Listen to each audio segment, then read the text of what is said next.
அன்னை தமிழை வணங்குகின்றேன், வான்புகழ் வள்ளுவரை வணங்குகின்றேன், என் அன்னை தந்தையை வணங்குகின்றேன். எல்லோருக்கும் வணக்கம். இன்றைக்கு ஒரு சிறிய கதை என்னவென்றால், ஒரு முனிவர் கண்ணு தெரியாதவர் உட்கார்ந்துருந்தார். ஒருத்தர் மரியாதை இல்லாமல் கிளை வாங்கிட்டு யாராவது போனாங்களா அப்படின்னு கேட்டார். இல்லை அப்படின்னு சொல்லி அவர் அமுச்சு விட்டுறாரு. ரெண்டாவதாக ஒருத்தர் வந்தார். ஐயா இங்கிட்ட யாராவது பணிவோட ஐயாங்கிட்ட யாராவது போனாங்களா அப்படின்னு கேட்டார். கேட்ட கேள்வியை கேட்டுட்டு தான் இப்போ ஒருத்தர் போனார் அப்படின்னு சொன்னார். அவரும் போயிட்டார்.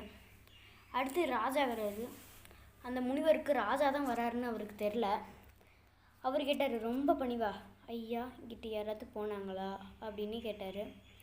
இல்லை ராஜா இங்கிட்ட யாரும் போகலை அப்படின்னு சொன்னாராம் அந்த முனிவர். நான் ராஜான்னு உங்களுக்கு எப்படி தெரியும் அப்படின்னு கேட்டார். மற்றவங்க நடந்துக்கிற விதத்திலே நான் கண்டுபிடிச்சிருவேன் யாருன்ட்டு. ராஜான்னு நீங்கள் பணிவோடு கேட்குறீங்க, எனக்கு தெரியாமல் இருக்குமா அப்படின்னு சொல்கிறாரு. எனக்கு எல்லாமே தெரியும். முதல்ல போனவர் காவலாளி, ரெண்டாவது போனவர் அமைச்சர், மூணாவதாக நீங்கள் ராஜா வந்திருக்கீங்க.